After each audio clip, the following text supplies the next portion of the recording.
There's been so much misinformation, and people who don't experts to have actual experts. Well, hello everyone. I'm Mayor John Martin. Thank you for coming, and I'm actually amazed at how many people are here, especially with the weather being so nice. I know that when we typically have meetings and we have beautiful weather like this, people have a tendency to have other things to do. But tonight, that I am, we brought a lot of experts in to talk about tsunami, because there's been a lot of talk on tsunami and what's going on, and I am not an expert when it comes to tsunami. And so I thought it would be best if we brought in experts and they can answer whatever questions you may have. They'll do their presentation. And if you feel uncomfortable asking a question, but you have a question, then we're going to have all their contact information, and they're more than willing to have a conversation with you on whatever the question may be. This has been a long time coming. You know, those of you who have been around for a while, in 2014 we did Project Safe Haven. And that's where we identified where we typically could have tsunami towers.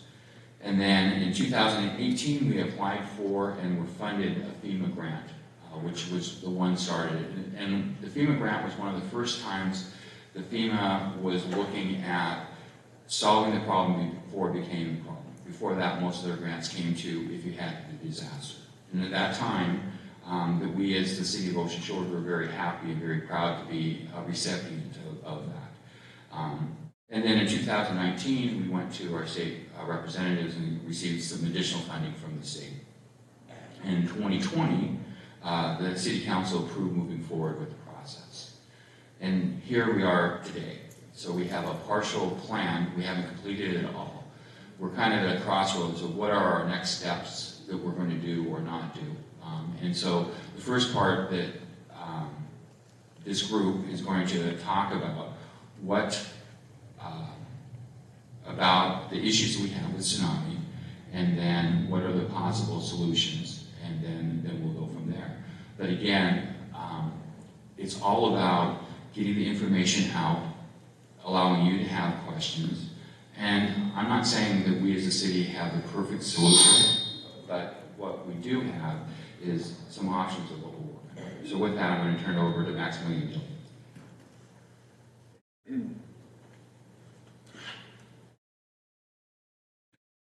Thanks. Thanks everyone for coming on your evening here. We're so happy to see you, happy to have you here. And a couple things, go to the agenda real quick, introduce the speakers. If you could hold your questions to the end, because we will have a long period of time to answer as many questions as possible. And again, if you don't get to the questions tonight, or if you think of something, or you're not comfortable asking tonight, we'll have our contact information. You can reach out to us. We're happy to do our best to provide the information we can. With that, I am Maximilian Dixon. I forgot to introduce myself. I am the Hazards and Outreach Program Supervisor at Washington State Emergency Management Division. And with the agenda today, we have our introductions right now, but we're going to go over the tsunami risk and the need for vertical evacuation structures. We're going to go into that information. We're going to go into what the vertical evacuation structure design is, what it comprises of, and walk through the details there. We're going to talk about the pre-disaster mitigation grant funding, and that's what Mayor Martin mentioned as far as what was awarded, applied for and awarded for the tower. And we're going to talk about the School Seismic Safety Grant Program. And so our speakers today, aside from myself, we've got Daniel Ungard, who's a geologist and tsunami scientist with Washington Geological Survey. We've got Cale Ash, he's a structural engineer with Digging Pool Engineering. We have Tim Cook, he's our State Hazard Mitigation Officer with Washington State Emergency Management Division. And we've got Randy Newman, he's with the Office of Superintendent of Public Instruction. And so we, with that, are going to get started.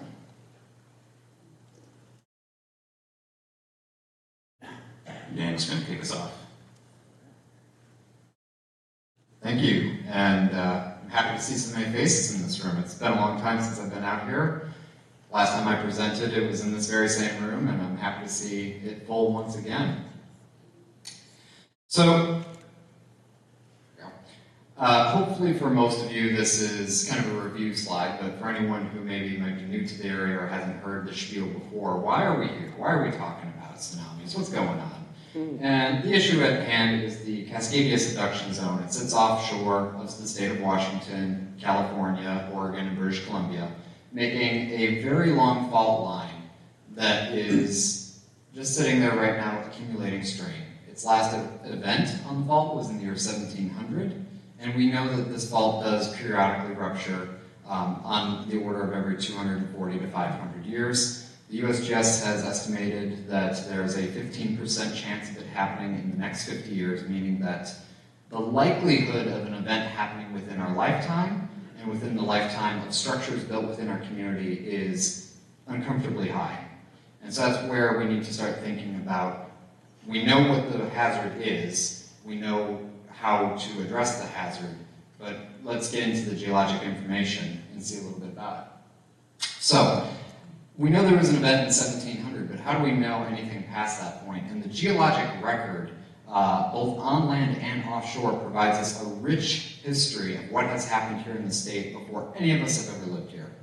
And so we could go back offshore 10,000 years into the past and look at deposits that are signature for tsunamis offshore of our state. And we see, as you can see on the slide here, those red lines indicate tsunami deposits that are soon to be magnitude 8 or larger. The bigger red lines are tsunami deposits from 9 or larger earthquakes. And you can see there is a very long record with a lot of earthquakes, many of them happening in a fairly routine sort of manner. The shortest inter-event time is 80 years. The longest inter-event time in between events is 1,000 years. So it's not a stopwatch. I can't set my clock to it and say, hey, the bell's about to ring. But we do know that within the window of time where events can geologically happen, we are sitting in that window. So what does an event on the Cascadia Subduction Zone look like? My office has provided a simulation to show what a magnitude 9 event would look like for ocean shores in the Grace Harbor area. And so here we see initially the ground subsides, that's this blue color, and the wave arrives, that's the red color, saturating at 10 feet and negative 10 feet, on most of the outermost coast of the peninsula within 20 minutes.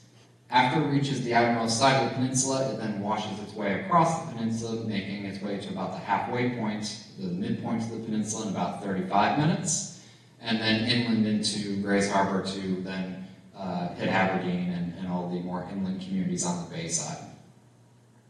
And this event isn't just a single large wave, it is a series of waves that will be happening over a longer period of time. Anywhere from 12 to 24 hours is considered reasonable for tsunami inundation. So you see this first initial wave come in your community, the first wave is the largest, but if you go elsewhere into the state, that may not be the case. Be aware that the hazard will persist for a period of time, and you need to stay out of the inundation zone for up to a day in many cases. So specifically at the site of discussion right here at the school, tsunami modelers at the University of Washington have done a model for the school site and for a narrow stretch of the peninsula to really hone in and look at what the tsunami does as it's crossing the peninsula. And it went by pretty quick, but you can see in that video how the wave moved across the peninsula. And there's also a transection in that video to show what a 2D look of the wave in elevation looks like. And you can see how the wave stacks up across the land, and as it passes over the land, in what way, in some areas it's deeper and shallower, depending on what the topographic surface of the peninsula is doing as well. All right. So Daniel has shown you a couple simulations and talked about what the tsunami hazard is for the Ocean Shores Peninsula. And so I'm going to talk a little bit about vertical evacuation structures. So these are structures that have been proven to save lives. We've seen this and gotten this from Japan in the Great East Japan earthquake and tsunami in 2011. And so a lot of the design came from there. But as you can see up here, we have some successes. So the first vertical evacuation structure built in North America was the Acosta Elementary School. And that was funded through a school bond. And that was on the third attempt. They passed the school bond. And so they fully funded this, and it was part of the rebuilding of the elementary school. And so on the roof, you've got the vertical infrastructure component, and actually Kayla Ash's team is the one that worked on designing that for that project, and that was completed in 2016. And the second vertical evacuation structure that we built in Washington State was actually the Shoalwater Bay Tribe, and that was completed last summer. And it's the first standalone tower, and we call it Auntie Lee. Lee Shipman, she's an emergency manager, wonderful, wonderful person who worked tirelessly to get that tower built. And so that was completed last year. That's the first tribal vertical evacuation structure and the first standalone tower in North America. We have, as Mayor Martin mentioned, we have some funding that was awarded for a vertical evacuation structure here in Ocean Shores. So that's being worked on. And then also we have, for Westport, we're hoping any day now to get the good news that FEMA is going to fund a vertical evacuation structure in Westport. So fingers crossed, any day. So those are our success stories so far in Washington State.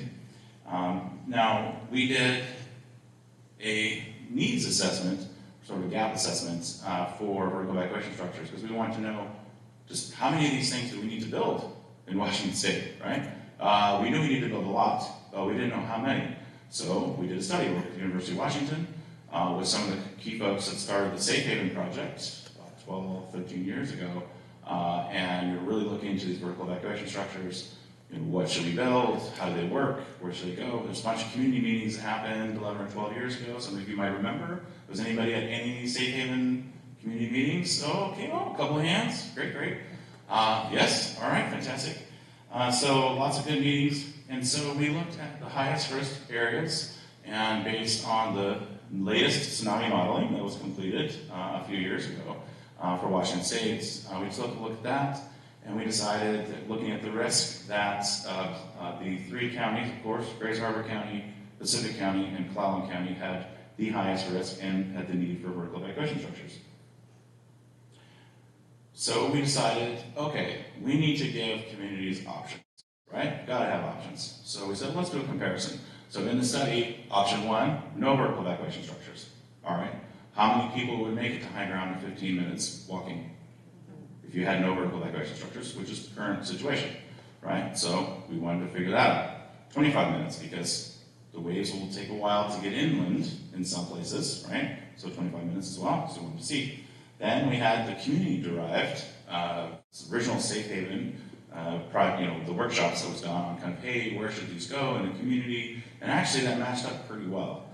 So we had that, because we wanted to get that information out there, because we had it. The third option was kind of like the broadest option as far as, okay, this study does not consider people who are just visiting on the beach during the day. These are only folks that live, work, staying in hotels in the inundation zone. So it's not like, July 4th weekend, 100,000 people out on the beach, right? So we didn't calculate that. So we're only talking about people working, living, and sleeping, essentially, in hotels and whatnot. But the third option was kind of a bit broader, a few more structures, try to cover more geographic areas. And the fourth option is kind of like your lean, most efficient, most cost-effective, as far as the maximum amount of people you can get to high ground to save their lives. And so we gave these four options for each one of these communities. And this is kind of what it looks like. So we broke them up into sort of geographic regions, not by political boundary, but geographic, because it was difficult to map. So we had to do it that way to be able to map it properly. And so here you can see a comparison. It's really hard to read, I apologize. At the top left, you've got option number one, no vertical evacuation structures. So for Ocean Shores West, so essentially I'll show you a map in a second, the west half of Ocean Shores. Right now, 7.8% of the population would be able to make it to high ground in 15 minutes for the Ocean Shores Peninsula. Yeah.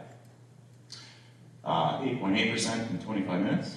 And if you go to option number two, that's that, sorry to turn my back on you, that is that sort of community derived. You're looking at almost 77% if you built 11 vertical evacuation structures holding at least 4,600 people capacity. If you had that, you'd have around 77% of folks could get to high ground within 15 minutes.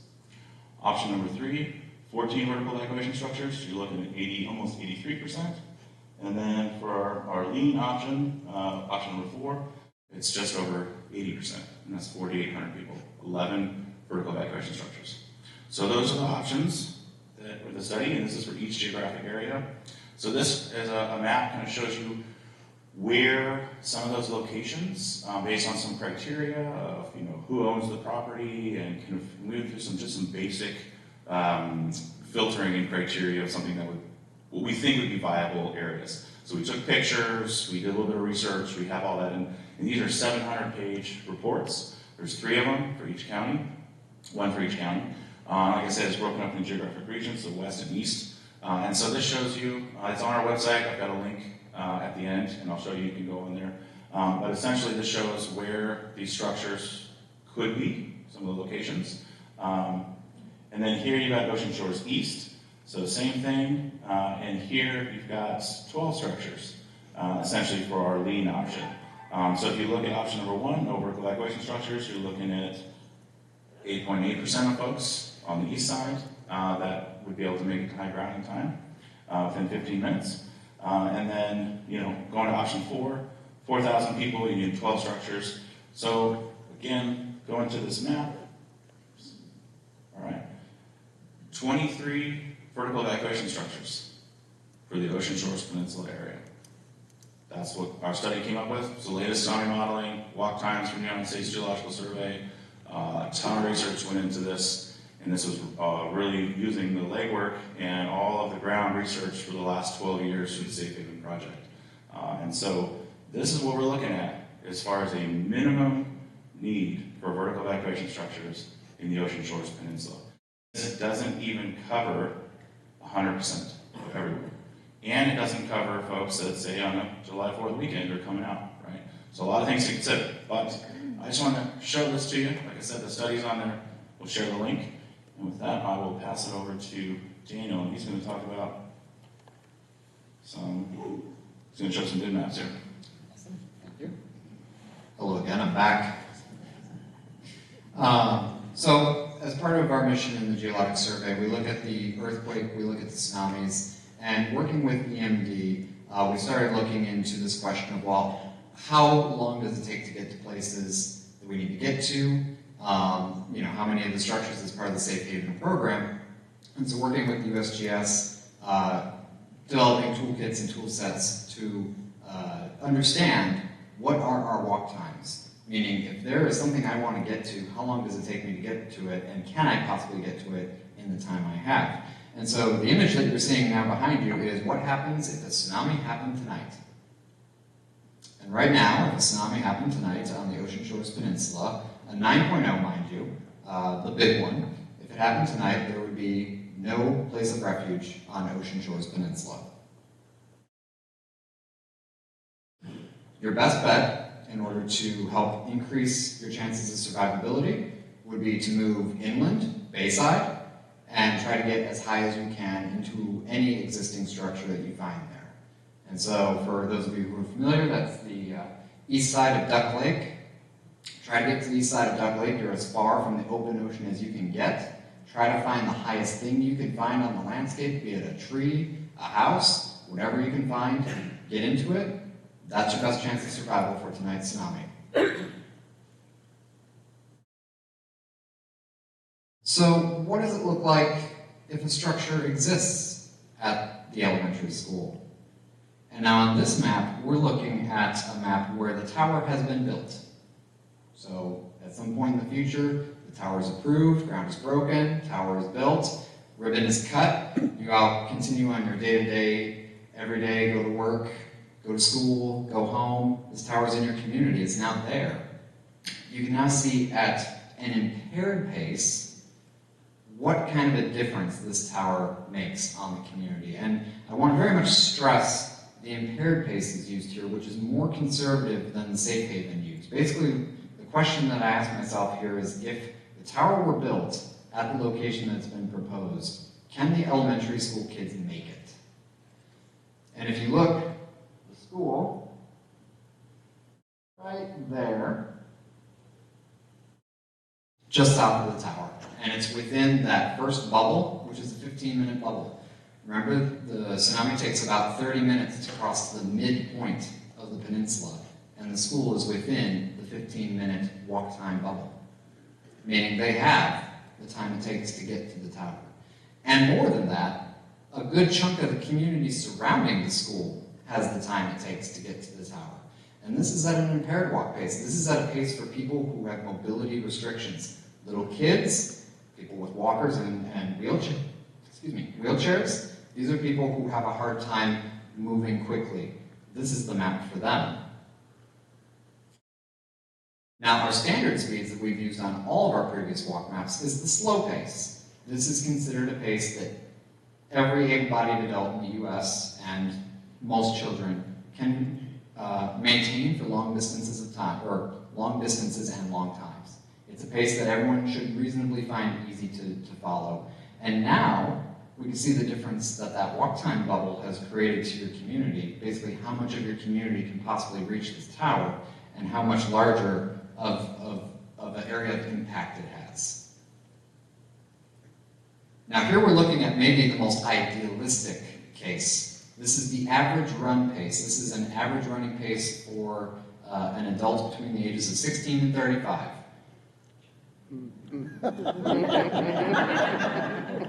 You can share this map with your kids and grandkids, perhaps.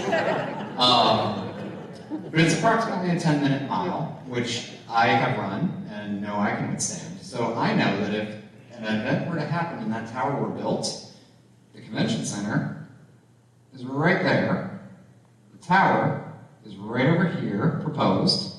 I'm within that 30-minute bubble.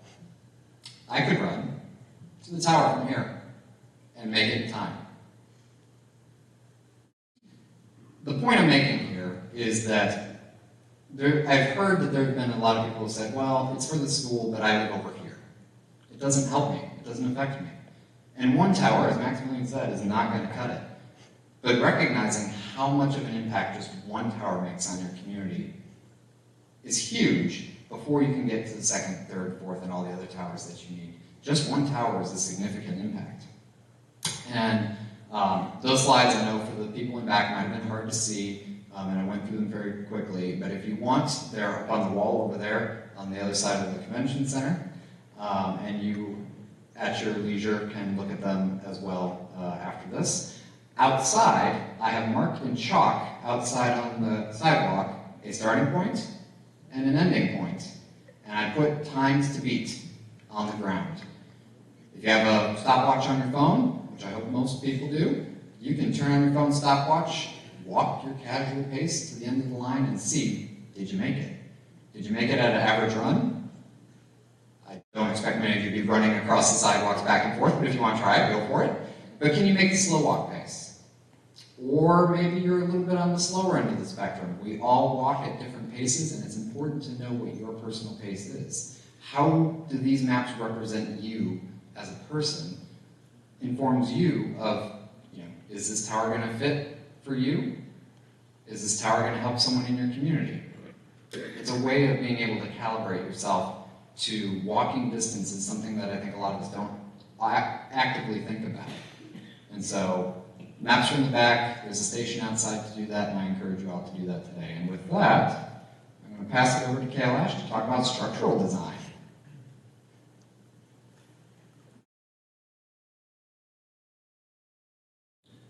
All right, good evening, everyone. It's really good to be here. I still remember being in the same room 5 years ago with a few of my colleagues, and it's great to be back, and we have some exciting developments to be able to share with you. I think Daniel and Maximilian provided a good summary of some of the geologic hazards that we're up against, some of the emergency management considerations. I'd like to talk about what other communities have done from a vertical evacuation standpoint, and where Ocean Shores is at with planning your first vertical evacuation structure as well. Again, my name is Kailash. I'm a structural engineer with Degenkolb Engineers. So I'd like to start going back in time about 12 years to the Tohoku earthquake and tsunami on the east coast of Japan. I'm sure many of us remember where we were at when we first saw the disaster that was unfolding in Japan. Coincidentally, I was still with my same company. We had deployed a team to Christchurch, New Zealand to learn from earthquakes. So, as engineers, we learn a lot from what other communities do. And I was in Christchurch with a few of my colleagues when we were watching the news and we saw this. It was very harrowing to see this. However, there are some success stories, and the one I want to share with you is of the Sendai community and the Arahama, or the Sendai area and then the Arahama coastal community. So as you can see in the satellite image up here, there's one structure that's circled, and that's the elementary school for the community. This image was taken before the tsunami there on March 11th, 2011. On that day, the elementary school was having a graduation practice, and they had 300 students in the school building on the day of the earthquake. And during the earthquake, they evacuated up to the roof, and as you can see from the image, this structure survived, and it was a big success story. It saved a lot of the younger people, a lot of the students in the community. And an image was taken a couple days later, and you can see that this is the only structure that was still standing. Most of the other buildings are residential structures, but this three-story concrete building where the students were located was what really was key in saving their lives. Since that time, the community has started to rebuild, and as part of their rebuild, they've also considered vertical evacuation structures. So as of 2017, as part of this reconstruction and rebuild, they now have 13 evacuation structures built throughout the community. They're integrated in, so, they're part of the understanding part of the evacuation plans for the community, and they've survived this disaster, and the community is now more resilient as they've gone through the rebuild process. Maximilian touched on. Okay, cool. Maximilian touched on one of our success stories here in Washington State as well, in the Acosta Elementary School. This project, or that community was going through Project Safe Haven planning right around the time of the Toku earthquake and tsunami. And they were starting to plan for replacing their elementary school. As you heard previously, it took them a couple times to be able to pass a bond. And the community had the foresight to plan ahead with their new elementary school and integrate tsunami safety into the design. And when they went out to their community, went out to their voters and asked for support in 2013, they received overwhelming support. They received nearly 70% support on their bond measure. And as many of us know, that's never a guarantee that the communities will support the school districts. But the Acosta School District, with this foresight of looking ahead, providing safety for their students, they were able to achieve that success. Perhaps many of you have been by the project. The Safe Refuge is integrated into the rooftop of the gymnasium wing of the school. This is a very cost-effective way to provide tsunami safety because you're integrated into construction that's already being planned. The Safe Refuge is designed to accommodate 1,000 people. Trust me, it can accommodate 2,000. It can accommodate more people than that. It's really based on as many people can get there within the available evacuation time. Each of the four corners has a stair tower that can be accessed anytime, day or night. There's a little glass panel that you can break and push the button to override the magnetic releases on the doors. So that's available for not only the students and staff that are on the school campus, it's available for anyone in the community as a safe refuge. And as was mentioned, this project was fully funded at the local level. They did pursue FEMA grant funding. FEMA didn't have a way to really recognize and fund tsunami evacuation projects. But them applying helped create the pathway that other projects have been able to use, including the Ocean Shores tsunami tower that's planned.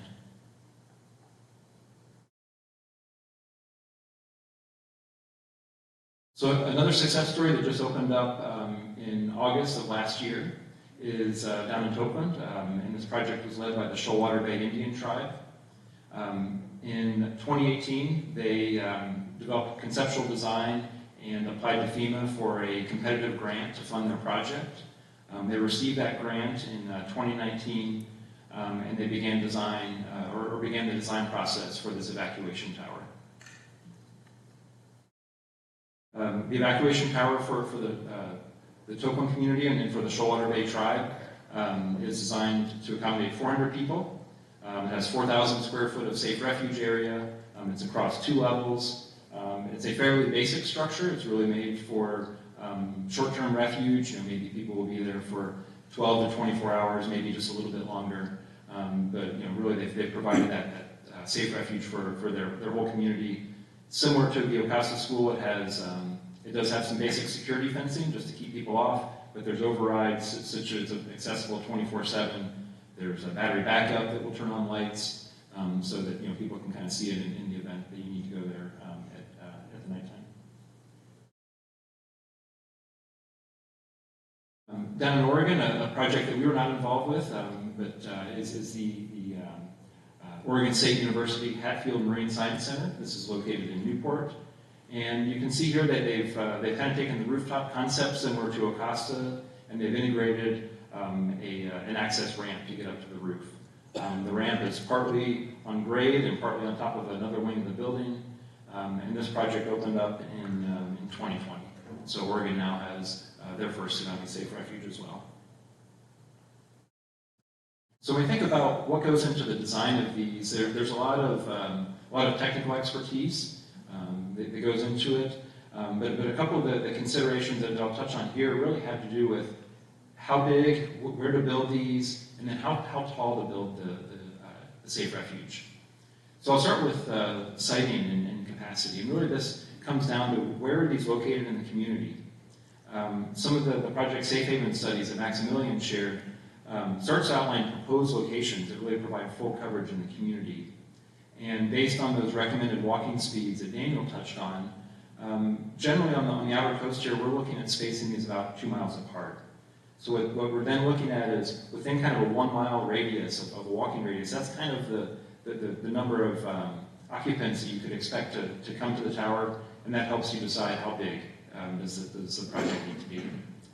I'll talk about how that feeds into the Ocean Shores Evacuation Tower. Another important aspect is how tall to build the safe refuge. As you might have seen from some of these renderings, these end up being fairly tall. They're 30, 40, maybe even 50 feet above grade. And that's informed by the site-specific inundation modeling that considers the topographic effects. That work is peer-reviewed by another set of outside experts. The structural design is also peer-reviewed. There's a lot of scrutiny that goes into the design of one of these. Then there's also a safety factor applied to that inundation modeling, a 30% safety factor, and then an extra 10 feet of clear buffer applied on top of that. So that, this captures any uncertainty there might be in terms of how what the tsunami hazard will actually be with a given event. One of the considerations that makes these evacuation structures, I guess I would say, a little bit more expensive than traditional construction is really the robustness that has to go into this. Most buildings like this one are designed to survive an earthquake and allow people to evacuate the building safely. A safe refuge is designed to survive the largest earthquake we'll ever experience, have enough reserve capacity for people to actually come to the tower, and then it goes through the whole host of debris impact, hydrodynamic loads on the structure, scouring of the soils, so that the structure itself ends up being very robust. And that starts with the foundation system. Many of the soils in coastal communities are sandy soils that are saturated. They can experience liquefaction, which means loss of soil strength during the ground shaking. And the tower needs to remain standing, so we start with a robust foundation system. The Ocasa Elementary School, as you can see on the left, has 24-inch diameter drilled piles that support the safe refuge component of the structure. The Token community actually had more challenging soils, and we're finding challenging soil conditions here in Ocean Shores as well. This tower has 5-foot diameter foundations that are 55 feet deep. These are foundations you might more commonly see on a bridge structure, but that's what's needed to hold the tower in place and make sure that as that ground softens and moves, the tower is still robust and the people coming can evacuate and the tower will remain standing. The structure itself is usually going to be made out of concrete or steel. For the Ocasa Elementary School, it's predominantly these 4 concrete encased stair towers in the corner. The steel framing that supports the roof, there's just a few columns there. They're all concrete encased.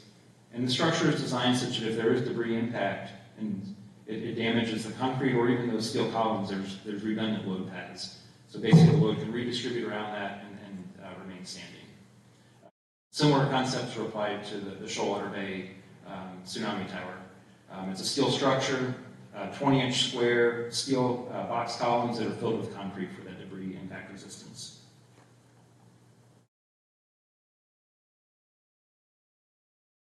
So Maximilian touched on a couple of the other local projects that are under development. On the left is an image of the design concept for the city of Westport Tower. This will be located in the Marina District, very close to where they see a lot of their visitors, a lot of tourists and seasonal traffic. This is envisioned to be a viewing platform in addition to a safe refuge. So it has access ramps.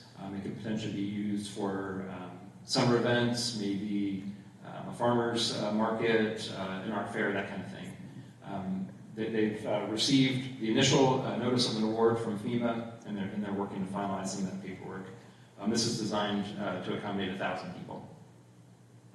The community of Ocean Shores started the planning for their project that we're working on right now in 2019. This was envisioned to be an 800-person evacuation tower located near the elementary school, and the FEMA grant funding was awarded in 2019. And I'll talk a little bit about where we're at with that in the next couple of slides.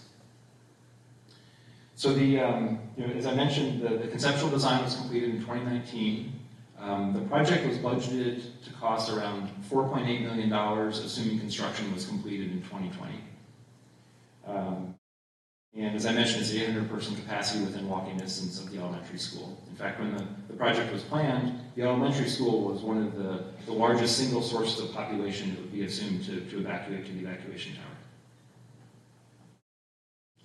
So where are we at from design?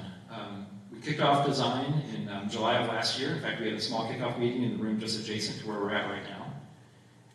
And since that time, we've uncovered a few, I guess I would say, surprises during the course of design.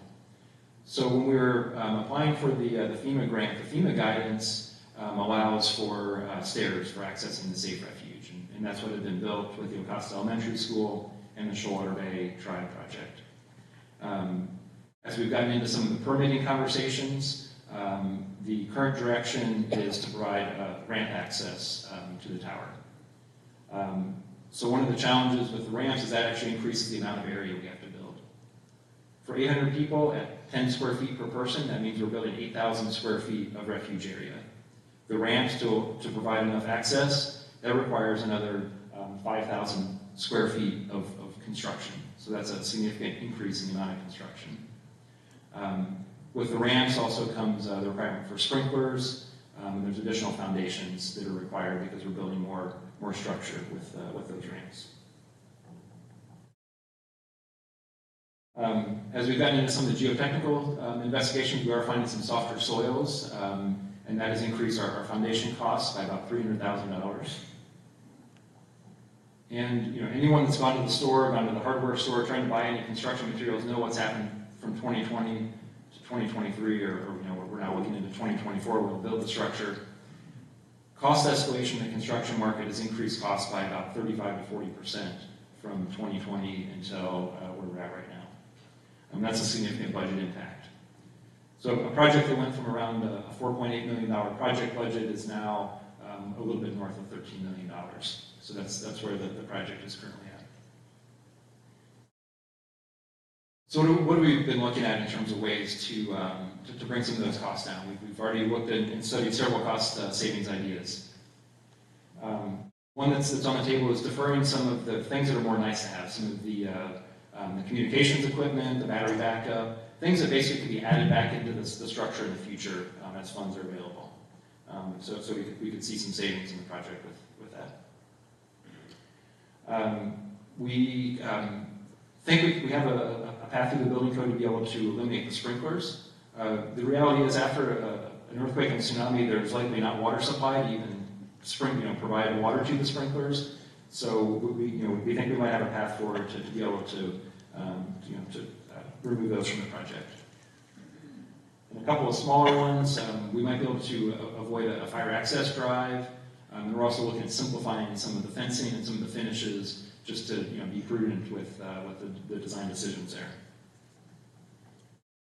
And if we implement these will bring the cost down to about $12.7 million. Obviously still above where we started back in 2019 and 2020. And we'll hear from our partners with the State Superintendent Office, but we do have a preliminary agreement, or at least potentially through the district, to be eligible for some of the seismic retrofit grant funding at the state to help cover the cost difference.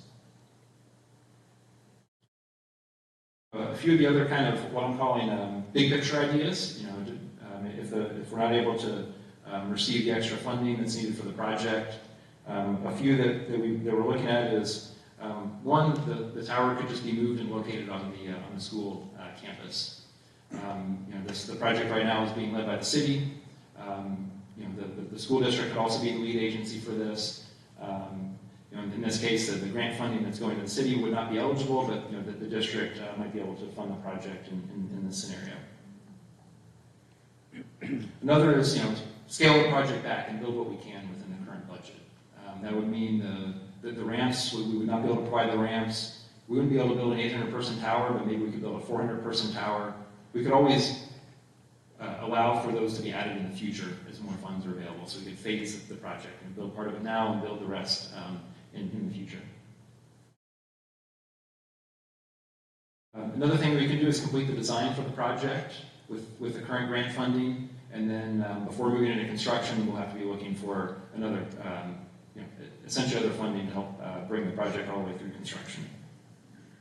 And the last, and this is one that I hope that we don't end up, is basically just stop where we're at.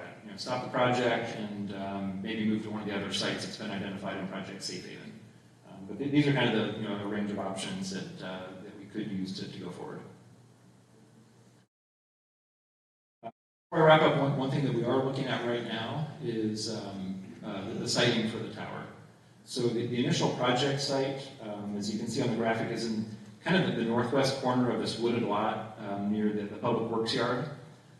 That was just a site that was picked in 2019.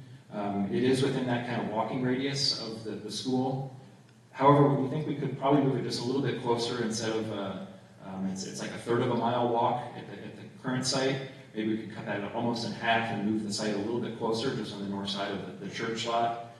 So that's another thing that we can do, is look at moving the project just a little bit closer to the school to make the walk time that much faster. So before I pass it to Tim, I just wanted to again express my appreciation for being involved with the project. I was really excited to be out here 5 years ago. I'm excited to be here now. I'm committed to the project. I want to partner with the city, partner with the community to make this happen. One of the highlights of my career really was working with the El Paso School District. It was the project was the first of its kind. It was not without its challenges, but at the end of the day, seeing the ribbon cutting ceremony, seeing the impact it made in the community really makes those challenges that we're going through worth it. And I think together we're going to get there, and we'll find a successful project here too. So thank you for your time.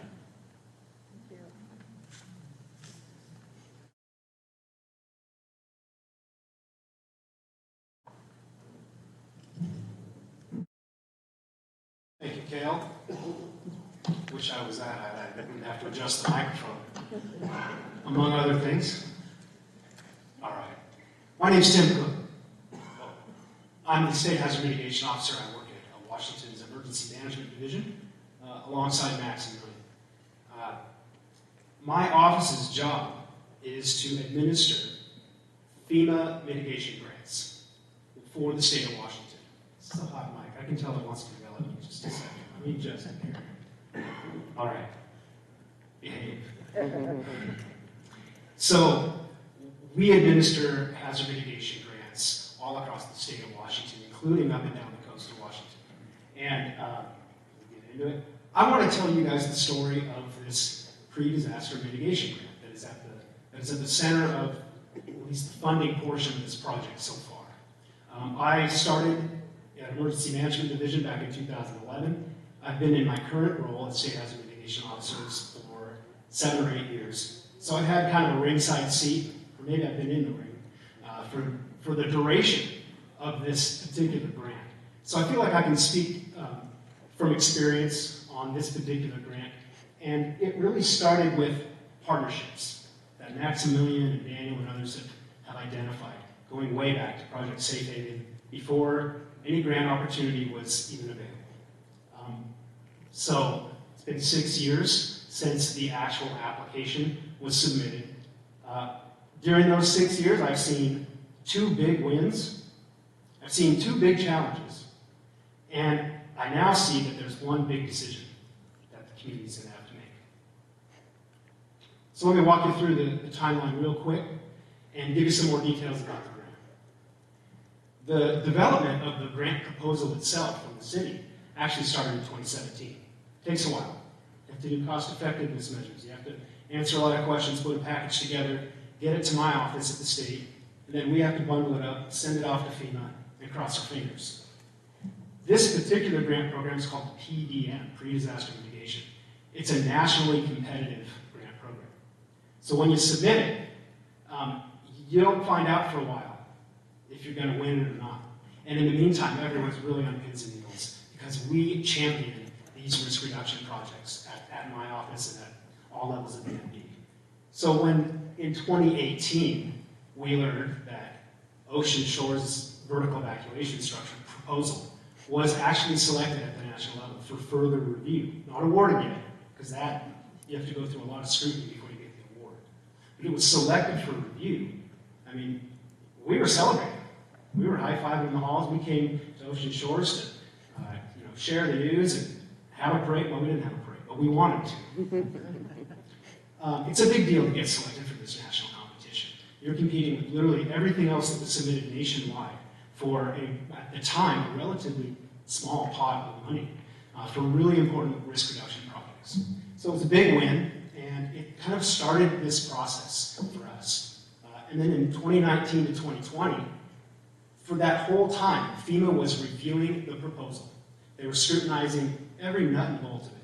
They looked at cost effectiveness, they looked at environmental reviews and historical preservation reviews, and they asked us 15,037 questions, and we tried to answer as many of those as we could. Eventually, it gets awarded, but I want to pause here and talk about what exactly it was they were reviewing. What is this PDM grant? Why did they take so long to award the money? Why can't they just cut us a check and let us go do what we want to do? I've asked that many times. So the bottom line is it's a match requirement grant. So you have to have money to get money. The feds, through FEMA, will provide 75% of the proposed budget, assuming they sign off on the whole budget. And then the locals in the state have to come up with the additional 25%. And we have to use non-federal money. So we can't use other FEMA money to match it. That means typically, in this case, the city can come up with money, the state, Commerce, and others can come up with money to help that match. You don't get the federal share if you can't come up with the match. So it's kind of, you have to prove to them that you can do it before they're willing to put their money out there. Also, it's a reimbursement-based grant. So there is no open check. So once you get the award, what they're awarding actually is authorizing you to go ahead and spend the money. Go ahead and start the project, submit the reimbursements to my office, and then we go ahead at the state level and reimburse through the grant pot, reimburse the expended money, the eligible money. So there is no big magic pot of money waiting to be spent. It is literally reimbursement-based, and that takes a lot of setting up and a lot of work to do before you can really get to that point. The other important part about the PDM grants is once everything is said and done and the project's underway, if that project costs more than the award, than the original budget, guess what? We got to find other funding to cover the overage. There are no additional federal dollars just waiting there to make you whole. And so we're always a little hesitant with projects that have a large contingency portion, construction projects that are involving things that can vary quite a bit. We're always hesitant on those and like, well, how might we cover additional funding if we had to? Right? So that was a concern here as well, and turned out to be a pretty valid concern. The other thing is that money can only be used for the budget that FEMA reviewed and approved. You can't apply it to anything else. And my office's job is to review all the costs and ensure that every dollar that's going for reimbursement meets that scope of work and was actually approved in the budget. So there's a lot of kind of scrutiny and oversight involved in this money. All right, back to the timeline. So in 2020, where we left off, we were waiting for the FEMA award. I think it came in 2019. We got the final FEMA award, but then guess what happened in 2020? Yeah, the pandemic, COVID. So once we finally got the award, the world broke. And every project that was underway was delayed, stalled, undermined in many, many ways. And prices and costs, especially for construction, as Kale laid out, went through the roof, sky high. We identified that as a problem in our infinite wisdom. So we went to FEMA and asked for additional time. We said, we're going to need at least another year. And they were used to this question at this point because this project wasn't the only one to have been delayed. So they gave us an additional year right then. And that was key. That was key. Otherwise, the grant would have closed right then and there. And all that money, all the millions of dollars that FEMA was ready to make available, would have just gone right back to the federal pot, and we wouldn't have seen any of it. So the time extensions were important. And then in 2021, the work began. We got the final contracts between my office and the city so that we could reimburse, we could actually pass money back and forth to them for the reimbursed costs. Kale Ash's team started actually doing the work and doing the design work. Everything was great. We were, again, very excited about that. And then the cost estimates that Kale just described came in, showing a much higher than expected estimate for construction, for reasons he just described. The COVID, the inflation and the increases in costs alone, just from 2020, he said accounted for $4 million, and I think $8 million overrun. So that was challenge number 2, right? We're all counting here. 2. That was a significant thing. Honestly, I'll tell you, historically speaking, in my time with these grants, something like that tends to end the effort.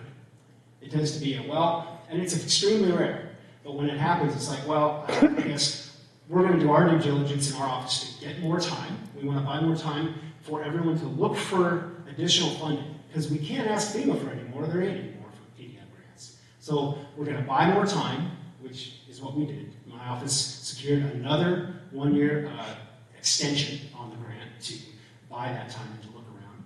And then we start looking under every nook and cranny, working with the locals, working with the city, anybody that we can, to see if we can find funds to cover that additional price. And if we can't, guess what happens to the FEMA money?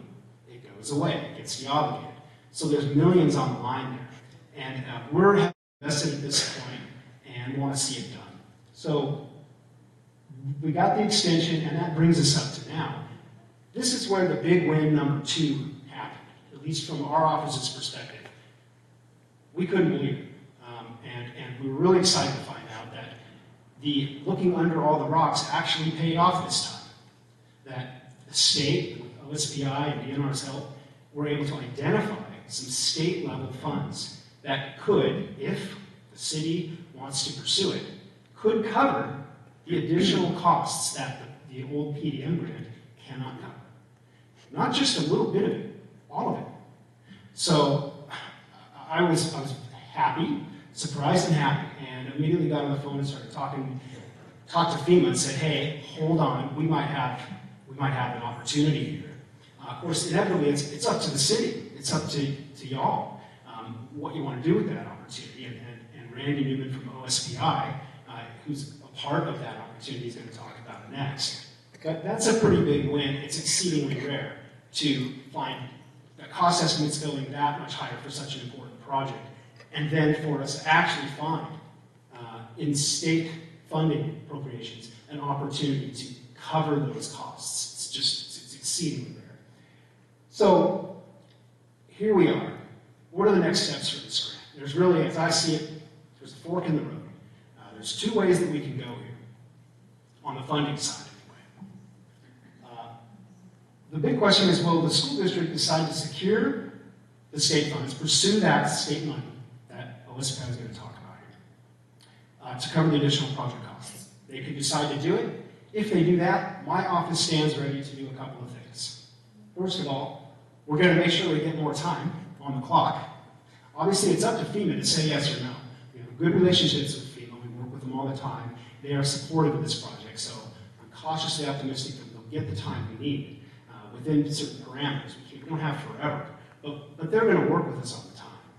And then, of course, we're going to continue to support the administration. All the reimbursements, all the things that we're poised to do, we're ready to do that. If, on the other hand, we decide, the city and others decide they don't want to pursue that additional funding, then from the PDM grants side of the house, what we're going to need to do is de-obligate that money back to FEMA. We won't ask for another time extension, there's no point. We'll be forced to close out the grant, and then administratively, the money will no longer be available to us or the city to draw down for that proposed project.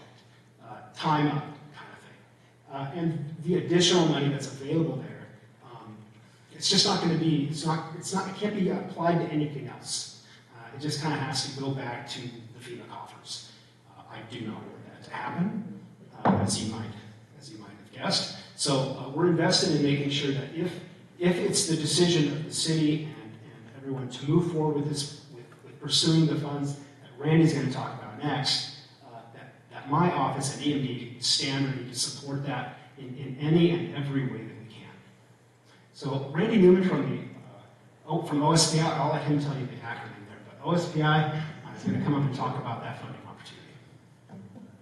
Thank you. Thank you, Kim, for adjusting the mic a little lower.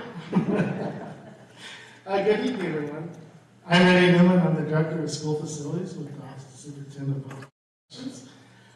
With me is Scott Black, who's our Program Manager for the School Seismic Safety Program. So first I want to give you a little overview of our state's School Seismic Safety Program. It was created by the legislature with the passage of Senate Bill 5933 in the 22nd legislative session. And now the bill is codified in law, so the program is now in law. And the program provides funding to only school districts in state tribal education compact schools, to retrofit buildings constructed for 1998 and have not received a seismic retrofit to 2005 seismic standards, relocate schools outside of the tsunami zone, construct vertical evacuation towers, and the funding for the legislature allows the program to pay at least 2/3 of the total project costs, and projects must meet the requirements of OSPI's School Construction Assistance Program. In addition to the funding piece in the bill, it required OSPI to create a school seismic safety advisory committee to evaluate and prioritize grant applications. And currently, OSPI is developing rules to manage the program. So the application process is divided into 4 phases, but the initial step that school districts have to go through to be able to apply for grant funding is to have a school board approve the project that moves forward to OSPI for funding. So the first phase of the process after the school board approves the project is what we call the phase 1 planning grant, where we provide funding to the school district to conduct needed geotechnical and site assessments.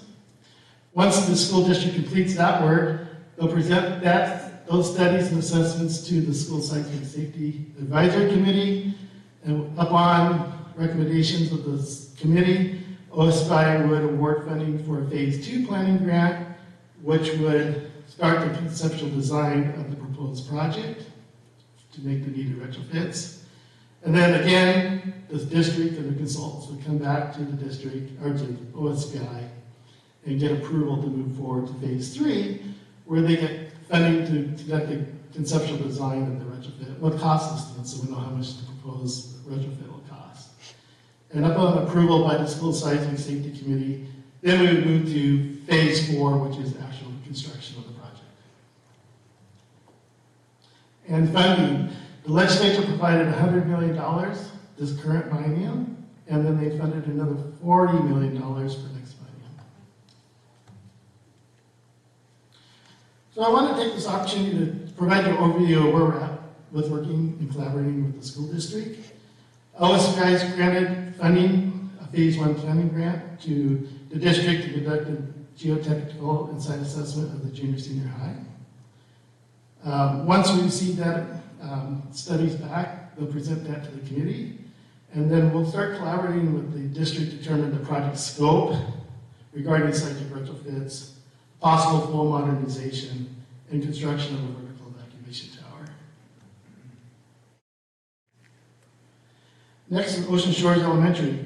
We have not received an application from the school district or any projects related to Ocean Shores Elementary, so we're waiting applications from the district. So no funding has been allocated to the district for Ocean Shores Elementary.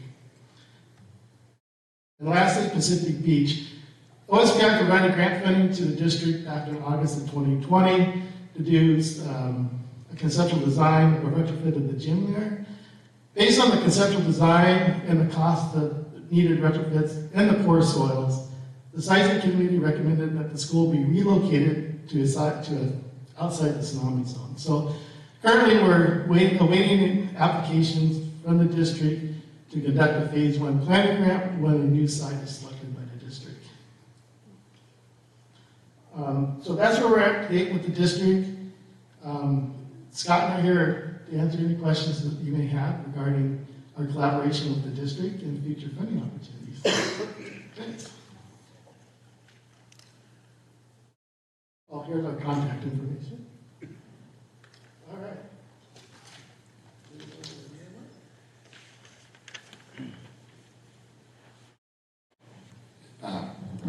So before we open up for questions, just kind of the path forward from the city's point of view. First of all, this project was started way before I became mayor. I got it, and it has not been an easy project. We're in the position of what do we go forward? That from day one, when I became the mayor, there was a conversation, what do we need to do? And one of the big issues we have is the cost. The cost is dramatically higher than what we originally looked for, and we have constantly on phone calls asked, how do we bring the cost in? You know, that we basically want a tsunami tower that will save lives, has no frills, the bottom line.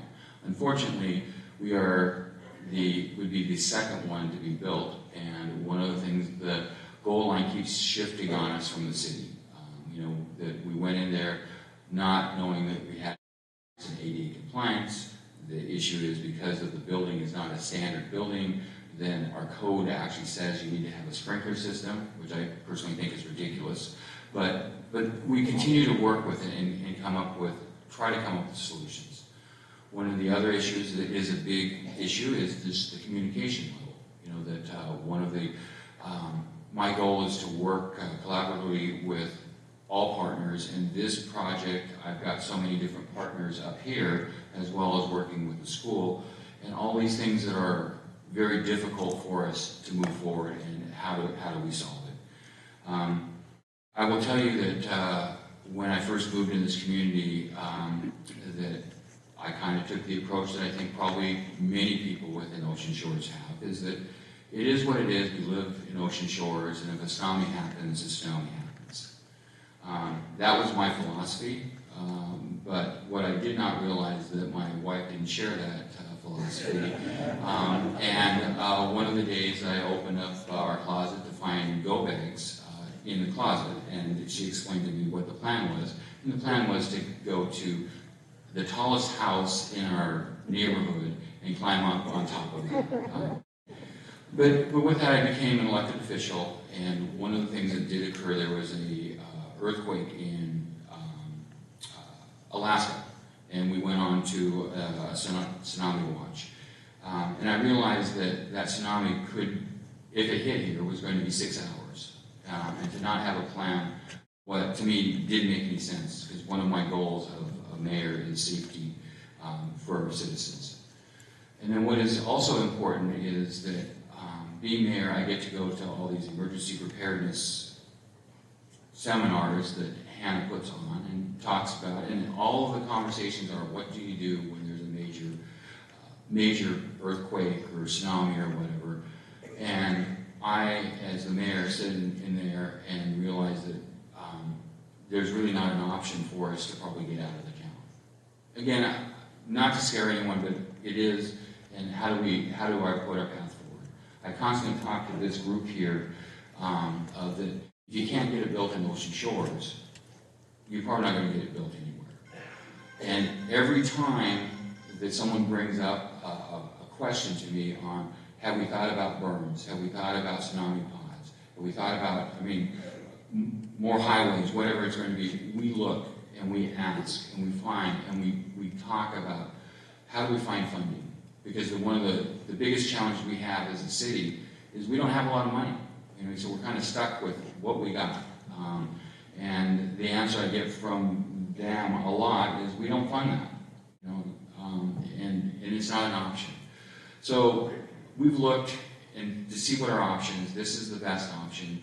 I really, again, our schools are very important to us. And I totally understand if the school district, I'd be happy if the school district built the Tsunami Tower on the school property. Unfortunately, we can't help from a city's point of view, just like they can't help us. It's kind of like the rules are made, so it's very difficult to work together.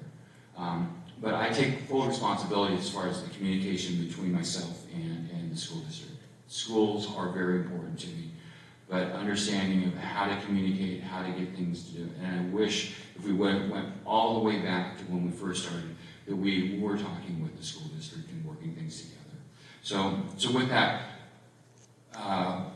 from a city's point of view, our path forward is either we finish the design at the current location and just hope and pray that we can find some funding elsewhere. We can move the Tsunami Tower from where it's originally situated and move it as close as we can to the school. That makes it easier for the school to get there, and the school helps us with funding. We look to see, can we go back to making probably the smallest tsunami tower possible with the money that we have, or the biggest that you may do, and see if we can come up with that. We don't even know what that looks like, but we can do that. Or, it's like we could end this project, try to go back out and try to secure more funding. And all those things are hard. If you think about how much time that we've spent on just trying to get where we are here, to go back is going to be hard. And I know Westport's already moving forward, but that's what we're working on. So that's kind of where we as a city have not made up our minds. We figured, number one, let's get the message out, let's have a conversation, and let's work with the experts and trying to come up with solutions. But that's kind of where we are from the city. So with that, I will turn it over to Maximilian to answer any questions that we may have.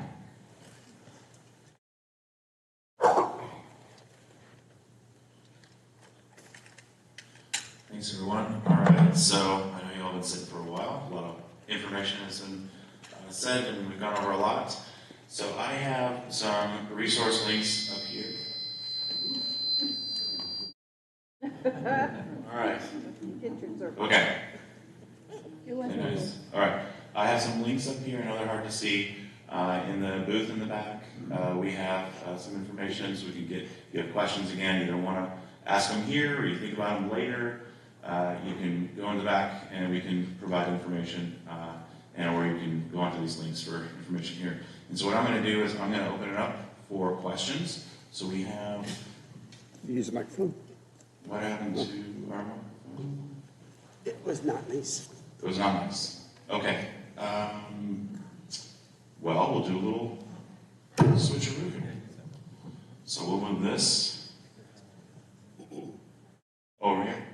Oh, you're gonna? We're working on it. Working on it. Okay, in the meantime, how about we move this one here? Because we have microphones up there. So emergency manager solve this problem. That works.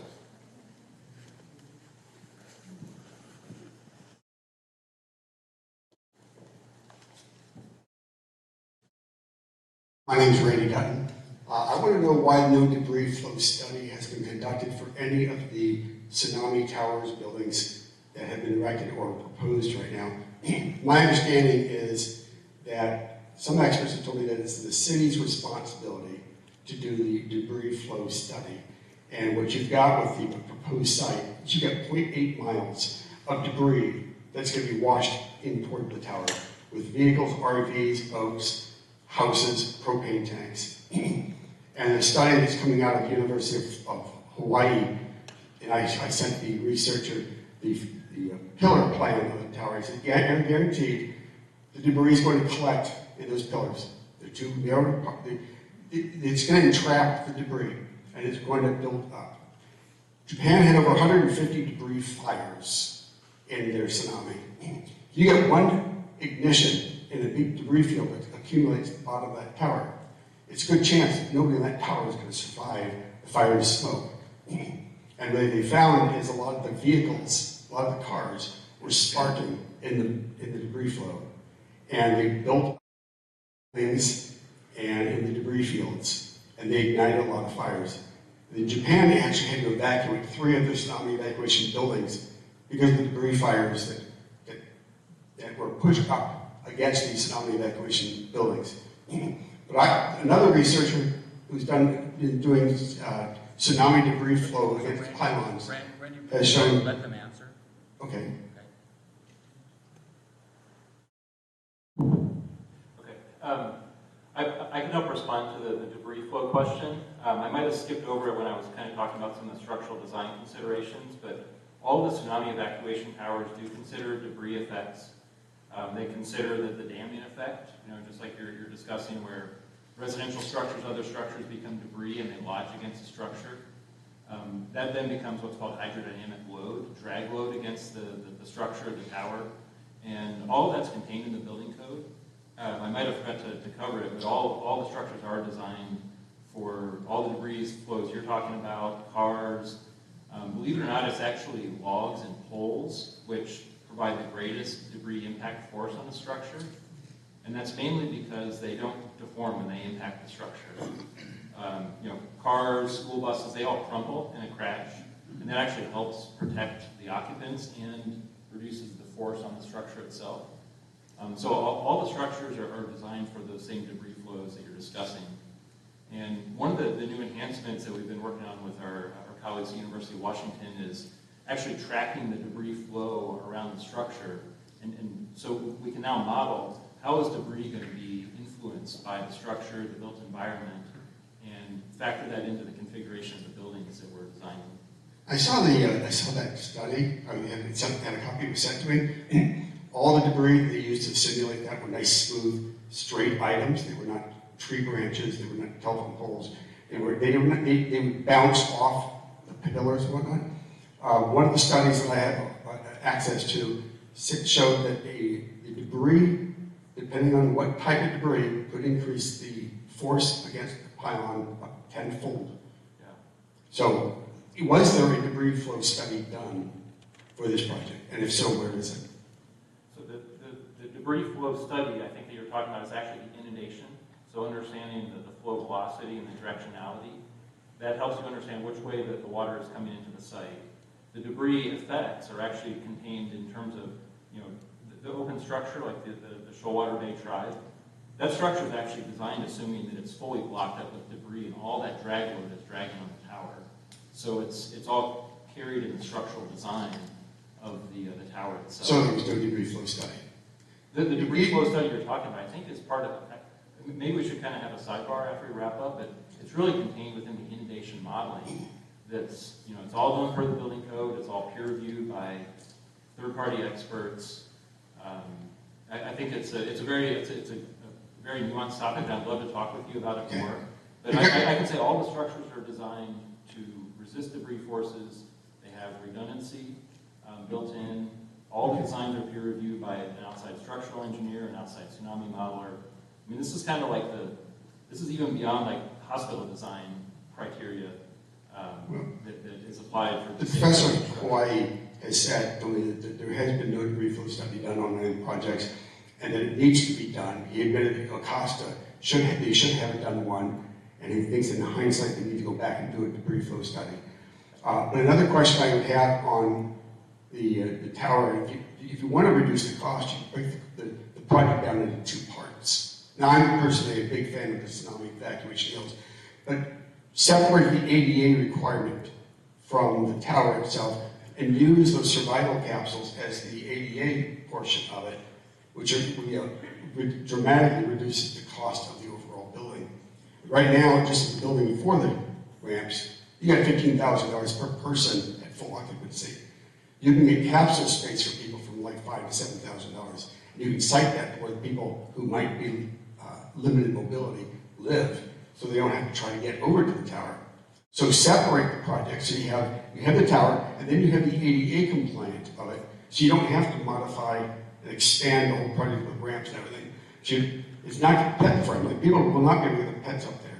The studies show 14.6% of people will not abandon their pets. They'd rather die than try to leave their pet at home.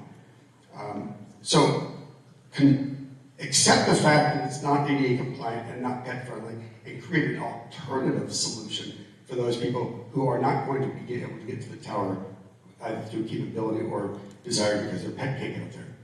Thank you, Randy. I appreciate that. I'll definitely take a look at that. I just want to be clear for vertical evacuation structures. So for the Augusta School and the Shellwater Bay Track Tower, there's no restrictions on bringing pets. So just want to be clear on that. We have a next question up there. This is the first time I'm at one of these meetings, so I'm not very well versed in all of your terminology and budgeting and all that. But my question for Randy Newman, I got a little bit lost there in your presentation. From what I understand, the school district or the school safety district is proposing that we move the elementary school. Is that what you were saying? No, that was, our grant program allows the relocation of schools, so is this related to elementary? So nothing to do with us here in Ocean Shores. No, here at Ocean Shores, we're looking at funding to the district to do retrofits to address the tsunami risk district, to see what's best to address that risk. But no, currently we've had no discussion with the district about relocating. So my other question for Mayor, again, I'm not very well versed in everything that's been happening and all the research and studies that have been conducted, but why not do both? Why not build a tower in the school property or campus, as well as a separate tower somewhere else with the different funding pots that are available? I would be open for that. If the school district wanted to do their own tower, then we would definitely look at a second tower in the city. We would have to go back to funding, but that would always be a possibility. What would we have to do to get the ball rolling on that? Well, the first step would be the school and OSPI would have to decide if they were going to do their own tower. And then we as a city, we would start working on that right away. For a second tower that would be within the city. Okay. I guess I have to get some more information because I don't fully understand. But I do have another question, a third one, and that's, I believe the initial presentation stated that there was about perhaps an 8% chance or less than 8% chance of population survival rate at our current state. Are there any plans in place for survivors? Yes, so there's a couple large exercises. We've had national level exercises, 2016 Cascadia Rising, and then 2022, which was last year. So there's been a tremendous amount of planning at the federal level, state level, and at the local level. I think for 2016, we had over something like 22,000 people participated. It was massive, it's multi-state. But there's a lot of planning that's going on how do we rapidly... What about for here specifically? Oh, sorry. Thank you. We do have an internal plan, but the plan is there's signage that is follow the tsunami, the path. We have a plan for emergency Our reality is that we don't have a lot of options because we don't have high ground. Right, I understand that. There's a very low survival rate presently. But maybe we'll get 5% people that survive if we're lucky, if they're all lucky, right? What can they do to increase their chances of survival after a catastrophic disaster? Are there going to be any storage of water, communications, any way to communicate to the National Guard, the Coast Guard to get help? I believe that in a situation like this, places that are more highly populated, like Puget Sound, Seattle, Tacoma, are going to get a lot more attention than our tiny little seaside community. So we're going to have to be pretty self-reliant. What is in place for us now? What can we have in place in a more near future to increase the chances of survival for those who survive the catastrophe? And we work with the Grace Harbor Emergency Management, working on a plan. We have for fire and police, we have actions in there. We've done drills where they come in with helicopters to look at it. That is the key. I mean, we are working on having a plan for what we can do. One of the problems that we do have is 10 people. So from what I gather, if the tsunami happens tonight, most of us will be wiped out. Yep. Maybe a few will survive. You're good with the Lord. What will happen? What do we have in place right now for the survivors? Nothing. No, Get on the Okay, hi, I'm Hannah Cleverly. I'm the Deputy Director of Emergency Management for Grace Harbor County. And to elaborate on what we're doing right now, a lot of the things that we've been working on with the Navy on doing sea approaches for having, because when a catastrophic event happens, we are going to be working with a lot of liquefaction and the roads are not going to be stable. So a lot of the, as it would say, supplies coming in from roads are not going to be a viable option. So air is going to be one of our options and coming in from the sea. So we've been working pretty actively with the Navy on identifying landing sites that they can bring in hovercraft so that they can come in and bring in supplies. I think ultimately it is a work in progress. We definitely preach to have 30 days of supplies, 2 weeks at a minimum. That's kind of our state minimum, I guess we ask of you guys as residents to be prepared for, because it is going to take quite a bit of time for help to arrive.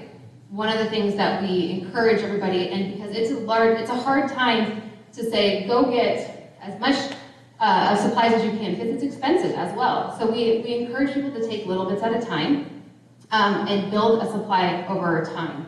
Build those go bags, like the mayor was saying. But to answer your question, if it was to happen right now, what are we doing? We are working with the National Guard. We're working with the military to ensure that we have help coming on the way. The governor in the state of Washington is also working on a plan that when catastrophic events happen, we already have pods and places of distribution already identified. So we're working pretty closely with the state, the military division, so that we can get those in plans so that when a catastrophic event happens, those plans are already in motion and we don't have to tell them where the sites are. Does that help answer a little bit? So, sorry, can I just add one thing? All right. We have great information in the back on how to get 2 weeks ready, so what supplies to put in your go bag that you have, kind of a vehicle kit, what are those supplies that you need to have, how to do that over a year. So we have the website here, yeah, so how to do that over a year, check out our websites, check with us, we'll give you some good tips on that, exactly what you need to do, and then what are the supplies, and then how do you get tsunami alerts, what are those evacuation routes, and just a lot of key information to help address some of that. But again, as we are working very closely, it's a lot of work and process. We've been working for a number of years, and it's a step-by-step process. I understand. It's a very complicated and expensive issue. One more question. Have there been any measures proposed for water or desalination equipment that can be stored somewhere where the tsunami isn't going to wash it away with our other supplies? So that's a good question. So luckily here, at least on the west side of Washington State, we have a lot of water, right? So one of the things that we absolutely tell you, what we recommend for folks is get a life straw. They're about $20, right? And they'll filter water for you. So you can have it in your go bag, in your backpack, in your car. So whenever you run into a water supply, you can just fill filter the water and drink it. And if you have like a water bottle, or if you have any kind of water bottle, you have a water container, you can filter out the water. There's a lot of different options that we could go over. There's a little pills that you can to filter the water. You can do a camping stove, or not sorry, camping stove, but a camping water filter, like when you go camping. So there's a lot of different options. And like I said, one of the things is it's great here in the Western Washington State is we tend to have a lot of water sources, but you do want to make sure you filter them just so you don't get sick. But I highly recommend, so please reach out to us at the booth there. I've got my team there. They can help you with some great info. So thanks for your questions. Hi there, my name's Adam. I've only been living here in Ocean Shores for about a year, and what I've heard is that this city has been growing at a very quick rate. So those studies about how many people, the percentage of people that are going to survive, and how many people can fit on, say, proposed towers, do we have, in those studies, are they taking into account how quickly the city is growing? Great question. I'm glad you asked that. As always, we're limited with time. I could talk about this for probably 3 or 4 hours and not cover everything.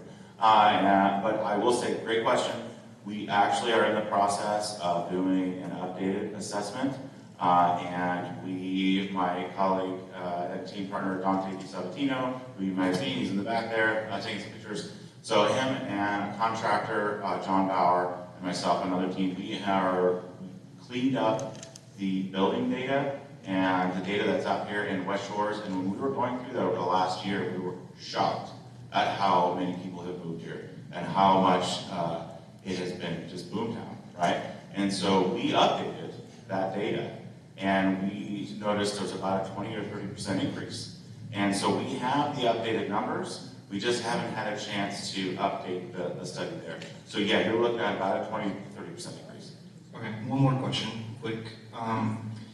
I know what you guys have been planning is just for one tower, but then you were showing with the safe haven that we want potentially, I don't know, how many was it, 20 towers or something? Okay. Can the city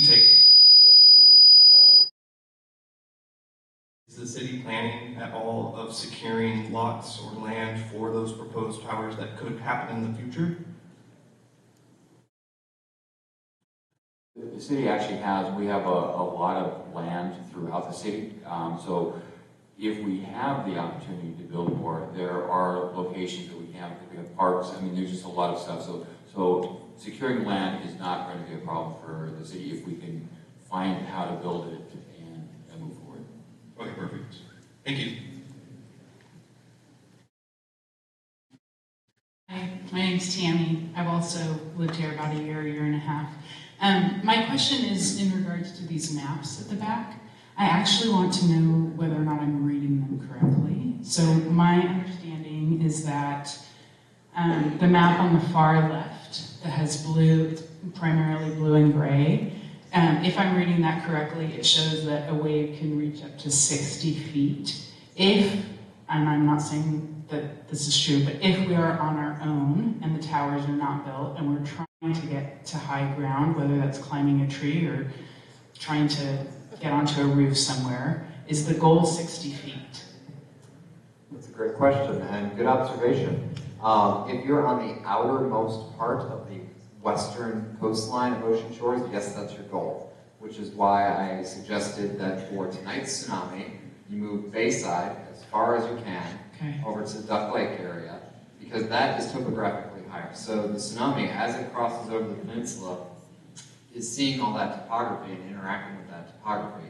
It was shown very briefly in that 2D cross-section slide. I was late. I was working until 6:30. I got here around 6:40. So as the tsunami progresses across the land surface, it starts at 60 feet on the western side. And then as it crosses the land surface and interacts with that topography, it decreases in height. So by the time you reach the midpoint at where the school location is, it's around 30 feet. By the time you get over to the far end, the bay side of the peninsula, over by the Duck Lake area, you're looking in the order of 5 to 10 feet. And so that's where the suggestion or the recommendation to move bayside and as high as you can is your best chances for increasing your chances of survival. Because at 5 to 10 feet, now you can get inside of a 2-story building, residential structure, and have a higher chance of survival. At that point, if you're physically capable, you can possibly climb a tree or other larger elevated object and have a chance to survive it by doing that. And that is for tonight's tsunami, yes.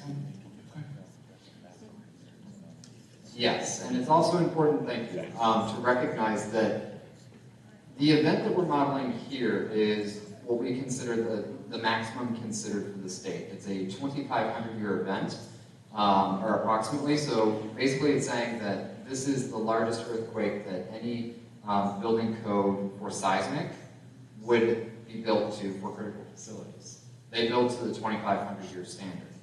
So the tsunami that is used that we've modeled is using a very similar sort of standard, that 2,500. Probabilistically, meaning how likely is that to happen? It's very low. It's a very low probability event. But because of the life and safety aspect of schools, hospitals, and all critical infrastructure and facilities, and for evacuation purposes, we have to plan for that 2,500 event. Now, it's my certain hope that we don't have an earthquake in my lifetime. If we do, it's my second hope that the earthquake that we get is something less than 2,500. Let's say it's a 500-year event. Let's say instead of a 9.0 event, it's a 8.7. That 0.3 might not sound like very much, but in seismic terms, that's a pretty drastic reduction in energy, which means a drastically decreased size tsunami. On that sort of scale event, now we're looking at possibly a tsunami that won't overwash the entire peninsula. That the bayside portion of the peninsula will be high and dry in that sort of event. And if that's the case, then all of your population on that side will have survived. They will have their emergency go bags and everything with them, and they'll be ready to help those who had to evacuate the ocean side of the peninsula and get out of harm's way. So, plan for the worst and hope for the best is kind of my motto here. These maps are assuming one of the worst case scenarios that we can experience, and we have to accommodate that in our decision making. But know that the next event can and probably will not be that. No, that's good. That's helpful to understand that. Second question is on the foremost maps to the right. Yep. I noticed that it says in the box that there are, based off of walking and running speeds of various speeds, Yep. there are 2,000 structures that essentially people could go up. What wave height is that assuming? So the numbers that you see there are the number of structures served within the walkable or runnable distance. Not necessarily height-wise, Yeah. safe enough. Correct. So at an impaired walk pace, meaning someone who, the school children, kindergartners, or people with mobility restrictions, on those maps over there, it says that there are 200 structures. 2,000. No, 200. 200 at the impaired pace that would be served within a walkable time of the proposed structure that we've been talking about here near the school building. So even for the most vulnerable of the population who have mobility restrictions, over 200 structures are built today in that area. If you were to go with a slow walk pace, meaning the average pace that most people can maintain as they're walking, there's around 600 structures that have been built in the service area, if you will, of the proposed structure. But not necessarily buildings that are high enough? No, only buildings that are close enough to be served by that vertical evacuation structure that's under the discussion today. Okay, thank you. You're welcome. Yeah, great questions, thank you. I also want to emphasize too, what Daniel was saying is, we have a motto, is you can survive if you get prepared. And we've seen over and over again in disasters that some people get lucky, but we see over and over the folks that are the most prepared are the ones that tend to survive. And I would emphasize that we do the modeling, we do all our due diligence to make sure that we design and build what we need to for life safety to make sure to withstand that large maximum considered. But there is a high likelihood that the tsunami will not be as high as what we've modeled. Especially in certain locations. And so you always must try your best, please try your best to get as far inland and as far up as possible, because you just never know. Richard Wills, at first I want to say thank you for a very well prepared and superb, just absolutely excellent. I I have two very quick, easy to answer questions. And the first one is you've kind of covered it maybe on the map over there. What is the pace, the mile per minute pace of the three different ambulations? Okay, I'm doing this from memory because I'm not standing by my maps, but the slow walk pace, or I'm sorry, the impaired walk pace, and someone in the back there can correct me if I'm quoting myself wrong here, is around 48 minutes to the mile. The slow walk pace is a 24-minute mile, and the average run pace is a 10-minute mile. And the second question, and sometimes I get caught up way down in the weeds, but the magnetic break, the glass of the door opens, what happens if the power's out? Both, if the power goes out, as it periodically does in Ocean Shores, does now the gate allow easy access? So, and I don't need to know the details, just that you have figured that out and have planned for it. That's all I need to know. That was considered in those magnetic release doors. They're electromagnets. So if the power goes out, the electromagnet doesn't work anymore. So they just are unlocked, basically. And so if we have the earthquake, the power's out. I mean, that's a no-brainer. So That's the door's right. open And we anyway. consider You don't even need to break the programming glass. controls. You know that you can. There's different kind of electrical controls you can do. But yeah, if the power's out, then the doors are automatically unlocked. Thank you.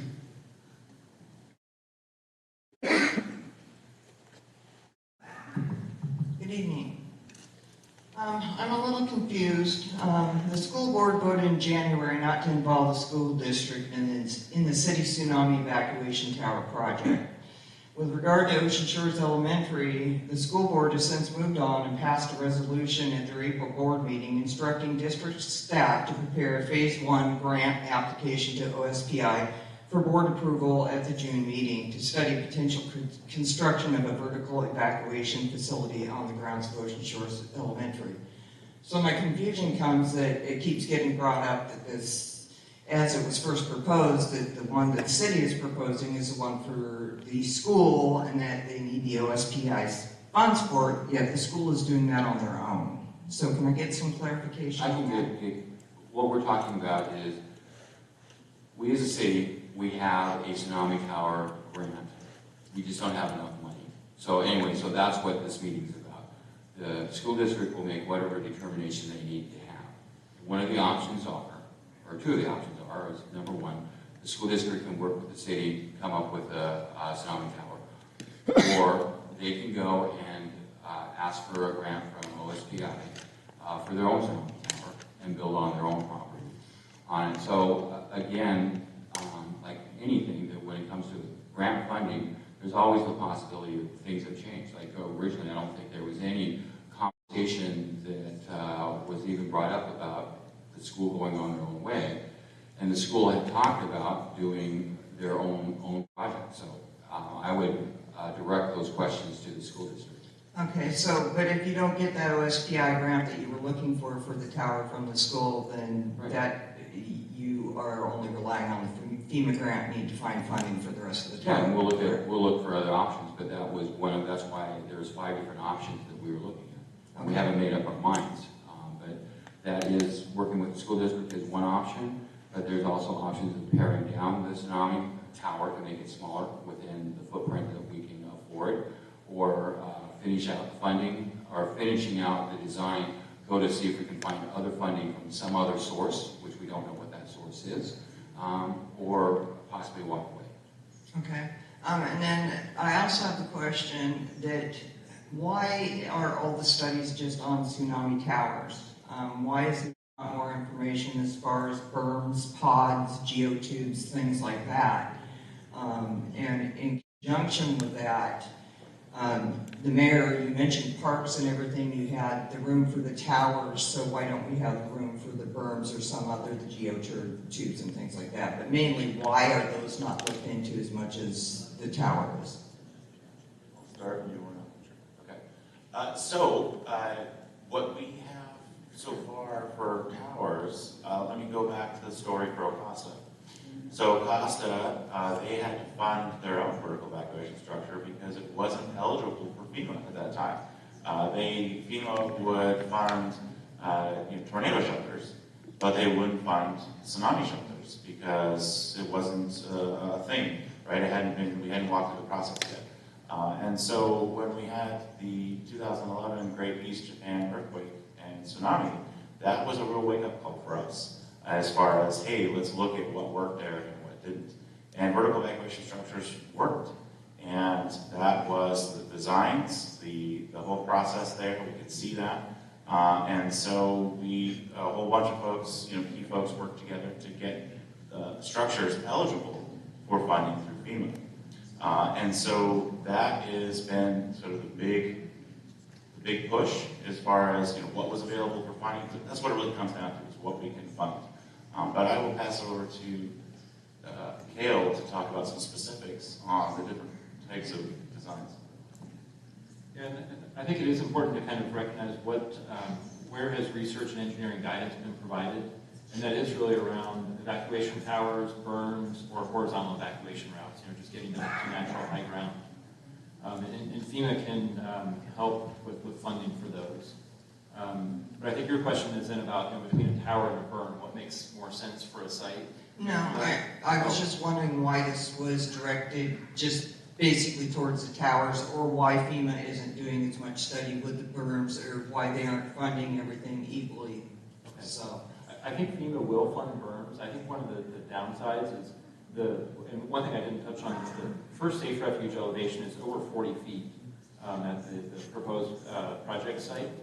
The berm itself ends up getting very large from a footprint area. There's wetlands on the site, so there becomes some permitting and just technical challenges to be able to actually build earth to get up to that elevation. So I think it really comes down to cost effectiveness. And perhaps in some parts of the community where we don't have to go as high, a berm might be more viable. Other portions where you need to go 40, 50 feet above ground, a vertical evacuation structure tends to be more cost effective. So that was my question. So how tall is the tower? The current modeling, that the first safe refuge is at 40 feet and the second is at 50 feet. And that is what you would require for a berm also? Yeah, the calculation is the same. You still have those same safety factors, you still want to have the 10-foot buffer. One of the other considerations with the berm is that the berm, once you actually introduce it into the landscape, it changes the topography. And another project found that by building the berm, it actually, I don't know if anyone in the audience wants to comment, that the berm actually influenced it and created or increased the wave height, such that the berm height had to then get taller as well. So there are a couple of considerations related to those solutions. Do you have any information on geotubes at all? No. I don't know what a geotube is. Is that something you'd use to reinforce inside of the berm? They've used it in different areas. If you don't have information, I won't go forward with it. Just one last comment is you have heard from everybody so far that spoke here in Ocean Shores. I think we need to start with just getting an emergency preparedness plan and having citizens prepare themselves for any kind of disaster, not just a tsunami, just like everybody should. We have, there's more likelihood of an earthquake here than a tsunami. So just getting preparedness. And then there's plenty of other options that I hear a lot about is getting us another road, access roads. There's on the on the east side of town, something like that, or working with state with getting us more roads as far as access out of here. So I would also like to see more in just being prepared for every kind of emergency would be great. But thank you for your time. Thank you. I just want to add a quick clarification about FEMA funding with regard to towers versus other forms of vertical refuge. FEMA's grant programs, the eligibility parameters are frankly agnostic about how you get to a higher safe level. Whether that's a steel tower, whether it's a berm, an earthen berm, as actually was explored to the tunes of hundreds of thousands of dollars in a community south of here with FEMA grant money years and years ago.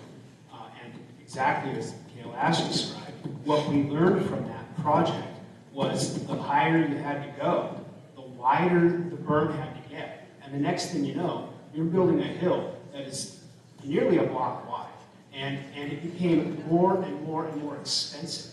Not to say that's true with every site, because the heights are site specific, but those things are considered when we look at the site. How high does the safe refuge need to be? And what's the most cost-effective way to get as many folks as possible up to that height. The answer to that could be any number of creative ways. FEMA doesn't care. They're interested in cost effectiveness and particular eligibility. So the less expensive option is going to be the most cost effective option for a FEMA grant. And my office helps determine and make sure that what we submit to FEMA is always cost effective.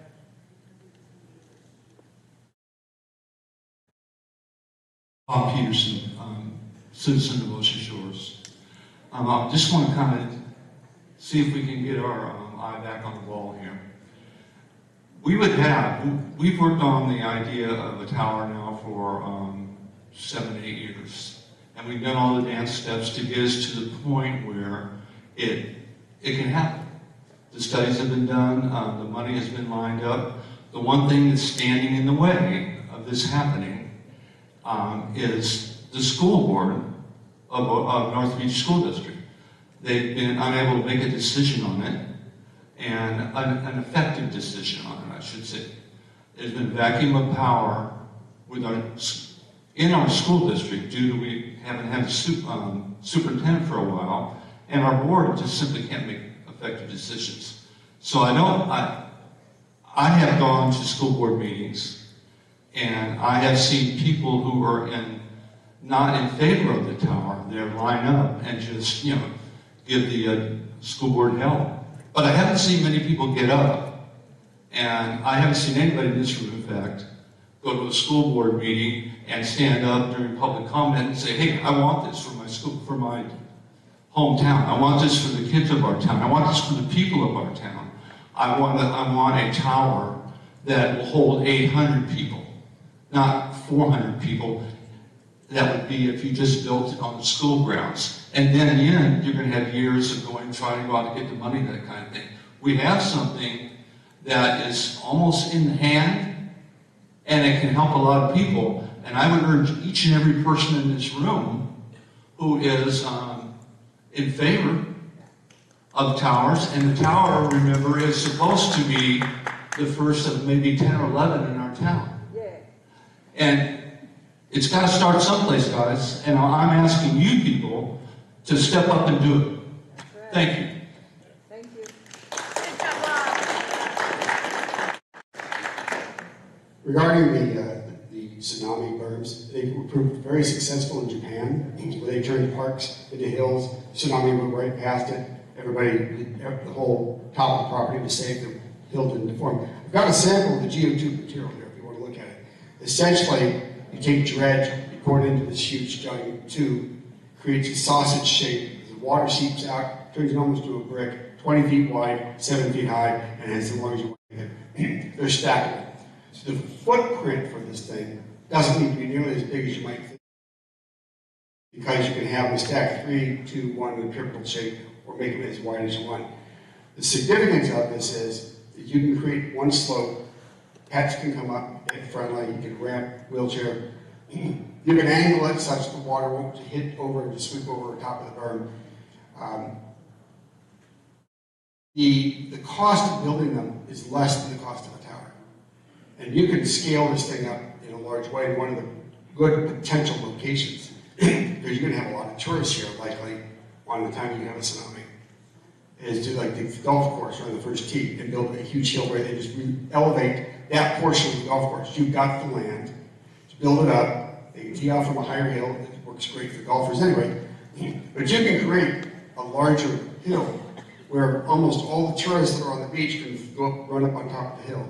You don't have to worry about, if the sun sightly tower, that it's going to have very limited ability and very limited access through the stairways, because you don't want to get a small number of people up those stairs at a time. You have a hillside slope, and everybody just goes right up the slope. I would say you need more options. We know FEMA funds the tsunami hills. It's in P646. It should be at least equally funded as the towers, but it's a much cheaper option, particularly when you don't know how many people are going to need to use that hill. Build it for the maximum number of people that we likely use it. Build it downtown like the golf course, and that way you've got an area that could have thousands of people floating up to one hill that you can use when the tsunamis have not happened recreationally 24/7. I fully agree with you. I think you're directing your questions and your comments to me, but I fully agree with you that a berm, towers, horizontal evacuation routes, all of those should be considered by the community. I agree with everything you're saying. Those are all great ideas, and I appreciate the engagement and hope you'll continue to help guide the community into safety in the future. Thank you.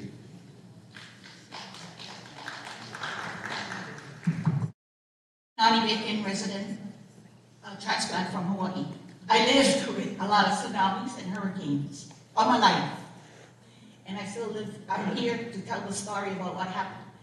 I did my research, and the last tsunami that came through Ocean Shores was 60 years ago.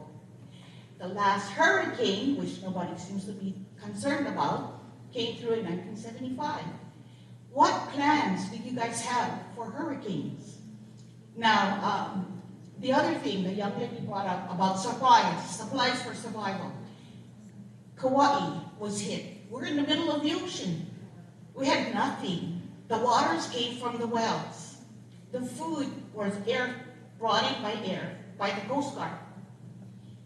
Electricity was brought in by a nuclear sub from Pearl Harbor. So it's not stranded here that everybody's going to drop dead. Hell no. We're going to survive. Aberdeen and Hoquiam is right over there.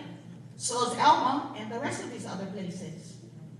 So, I don't want us to be wasting money. That's the whole trick of why I am here. I don't like waste of our tax money, which can go for other things that's needed much more. We have 7,000 people. How can you save, 200 people on that tower that you want to put up? Well, we have 7,000 people. And also, everybody forgets, there's a group of seniors that live over there by the community center. They can't travel very far. They can't go anywhere. What happens to them when the hurricane or even the tsunami hits? So, anyway, thank you for listening. So, I just want to respond to that. That as Hannah talked about, that we do work hand in hand on coming up with a solution. But to the point, as mayor, my number one priority is to try to come up with solutions. And right now, we are limited with our solutions, as Randy talked about. I think there's multiple solutions. As far as wasting money, one of the biggest things that we've been focusing on is not coming back to the taxpayers of the Ocean Shores and asking for more funding to get this thing done. Working with federal and state money to be able to do that. But I will challenge you is that we cannot do anything if we don't get started doing something. And that's the problem that we have, because we can stand around and we can think about here's possible solutions. Here's a possible solution that is one of many solutions, but we've got to get started someplace. The thing is, we get started with doing all of these things. The one thing that prohibits a lot of this stuff from moving on forward, and that's maintenance. I've seen a lot of things. Nani, I would tell you that we have a whole maintenance program with this, and as you talk about things that have happened in the past, will not happen in the future. We have a whole maintenance plan that we're working on the entire city with that. So again, we do have a plan, if this thing was built, of how to maintain and keep it. Are you going to present the plan, Mr. Mayor? We are going to go before council, and we are have a capital improvement plan that will be presented. Yes. And I totally agree with Jane. There are other alternatives, and you guys need to be looking at it. Thank you. And we are. Hi guys, my name's Jonathan. I'm just curious about the cost again, about the tower. I forget whose slide it was. It said originally the quote you guys had was like $4 million. You better get closer. It was saying one was like $4 million. The other one was about $14 million the cost. I don't know, I'm just estimating. But so that's like a 75% increase right from the original quote. But then there was another slide you said, well, materials went up 30%, 40%. So where's the other 30, or 20% increase? Where's that coming from? Professional fees? Where are those other itemized costs coming from? Yeah, I can help respond to your questions. So the conceptual design that was proposed and submitted to FEMA was for an 800-person tower that had 3 stairways to access the safe refuge. And that was where we arrived at the $4.8 million. million project budget. Once the project got into design, we started conversations with the building official. Their interpretation of the building code was that the structure needs to have ramps such that it's accessible. That's actually counter to the FEMA guidance that says that the accessibility in an emergency situation is, or the accessibility is only considered during the normal day-to-day use of the structure. This is a refuge of last resort, so it doesn't have a normal day-to-day use. So that's what factored into that original design. Once we got that input from the permitting agency, the building department, we then started to develop a design that showed ramps. And what happens is the 8,000 square foot of area that we're building for safe refuge, once you get a ramp to go and get all the way up there, you're building 5,000 square feet of area just of ramps to get to that level. So you're increasing the area of construction by about 60%. And we had to go from 6 foundations to 9 foundations. So we increased our foundation cost by 50%. So we're basically building more power to be able to provide the ramp access. It's a design enhancement versus what was originally proposed in the conceptual design.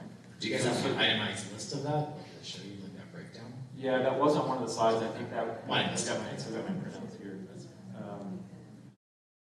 The ramp was about $4 million of the current budget. The ramp itself costs about $4 million. That's because of the increased area plus the increased foundations. And then the sprinklers added about $200,000 to the project budget. I see. Okay. And the escalation was obviously the big one, 35 to 40% over the last 4 years, and that was about the $4 million that you recall. Okay, good. Thank you. Okay. Hi, I'm Scott Cameron. I'm a geologist from Pacific Beach. I talked to many of the folks on the panel before. I've also attended some of the school board meetings, and I agree completely with Bob that we need to get started on this what will be an epic quest to get tsunami protection for the North Beach. And I think about the example we could look to south of us across the channel to the South Beach, where they started out, 13 years ago or so, with right after Tohoku, trying to put together their first vertical evacuation structure, the Acosta schools. At the end of the day, they went through 3 bond issues, twice failed. They just kept pushing ahead, and they got it across the goal line, and they paid for it themselves. Now where are they? They've got a tower down at Shoalwater that covers Tokeland, a really fantastic project. They're getting ready to go for another one in Westport, and Grayling is looking at one as well. Soon the South Beach will be coming. You know, they're going to put us to shame here on the North Beach, and I find that very frustrating.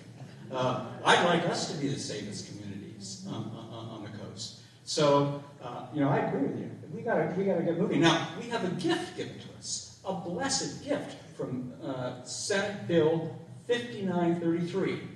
The Senate, I think, unanimously approved that bill to pay for 2/3 of seismic retrofits and VES towers and moving schools like Pacific Beach to higher ground. I think it's actually more than 2/3, isn't it, Randy? Can't we get like closer to 90% covered? Yeah, the legislation has no cap to the But we can, there are some things that we can do, right? That we can actually get more than 2/3 of the coverage. So why would we miss that opportunity? It's a golden opportunity. And we also have this $4 million or so from FEMA. So the question there sounds like is the proposed compromised location of the south end of the city property just north of the church, is it close enough to the school? What's the difference in time? How much more time will it take for the kids to get to that location? How much time will it add to their walk distance? The current tower location is, I think, 60 minutes on just a leisurely walk. If we move it as close as we were going to get, it's 4 to 6 minutes. Yeah, so that's pretty good. That seems pretty good to me, and we'd save $4 million, right, for using on other projects in other places. So I'd like us to get going because we have a long way to go to cover all of Ocean Shores. And my last question is for you, Kate. My last question is for you. So if we go ahead and put in 20 towers on the coast or 40 towers on the coast, is there going to be an opportunity for cost savings and efficiencies that we're going to get, learnings that will allow us to crank out more standardized designs and processes to bring those costs down? I can comment on that. I think that as you scale this up, that you definitely will find those efficiencies. You can also have a standardized approach for dealing with the unique aspect of these structures from a building code standpoint. One of the really valuable ways of achieving vertical evacuation is to integrate it into another planned project. You know, that Ocasa Elementary School, the first vertical evacuation structure in Washington State, you know, the school district self-funded it. That was completed for about a $2.5 or $3 million cost premium on top of the cost of building the school. And you take that and divide that by the 1,000 people refuge capacity, extremely cost effective, about $3,000 per occupant. So I think all of those strategies, berms, you know, horizontal evacuation routes, all of those need to be considered kind of in concert with each other. But as we're talking about vertical evacuation structures, scaling this up, you know, you can kind of build a template and then start rolling them out instead of doing them one by one. But I agree with you. I agree with the previous gentleman. Start with the first one and go from there. Right. Thank you. Thank you. Thank you for all your hard work on this. Thank you so much. And these things take a long time, as you can see, right? But I think to Cale's point is there's a lot of opportunity where we can find it for future vertical evacuation structures is to tie that into buildings that are being built to have as much cost savings as possible. So with that, I think we're, is there a question? Yeah, I live on the east side, so I'm more protected if we have one that isn't as big. I have an airport close at hand. How are we using this airport? Because we have, 30 minutes before it hits that side, or 20 minutes? How are we going to use that airport for the people that live in that area?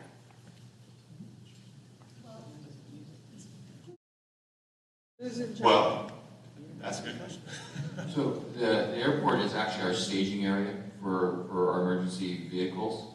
That they also would be, that is where the helicopters or whatever would come in. Now, as far as, I personally don't know that when the alarm goes off, what the next step is, probably more of a Hannah question on, do they send people out? We know what happens after it happens, but not during when it happens. My next question is, we've got this airport, and this earthquake or tsunami that's going to come is already, everybody in the state of Washington knows at the top that it's coming. What about McCord? What about using airplanes from there? They're small enough to be able to land there, get people, move them out. Same with being on the towers. They could come get these people in the helicopters, bring them out so more people can go on. Our airport only supports a 9-passenger, I'm the airport manager. It only supports up to a 9-passenger plane. Okay, what can we do to reinforce? We would have to, extend our property into WDF land or extend the peninsula there because we're pretty much as far out as it's going to be able to get on airport land. Okay. There's not enough room. I would add that takeoff and landing time will take up to 30 minutes, and that doesn't count the transport time to get from the court to here. Millions of dollars to be able to do. I'm not saying we can't, Right. but that's On the issue that we're- helicopter side. So, If I could add, the Air Force has 6 airfield inspection teams. 3 are overseas, 3 are domestic. Air Force has said they will not bring in military aircraft until their team has personally inspected any airfield. Now, I'm also the Grace Harbor Disaster Airlift Response Team Coordinator. The civilian aircraft will be flying almost immediately after the disaster. We're now exercising once a year. We have the Thunder Run coming up in July. And they will be airlifting supplies into Grace Harbor. We are on their list of where to bring supplies in. We've been practicing over at Bowerman Airfield. we are told that government probably won't be available to us. We don't know what the condition of the airstrip will be, because when the land moves, the subsidence of 6 feet and the rolling of the ground, you might not have a level airfield.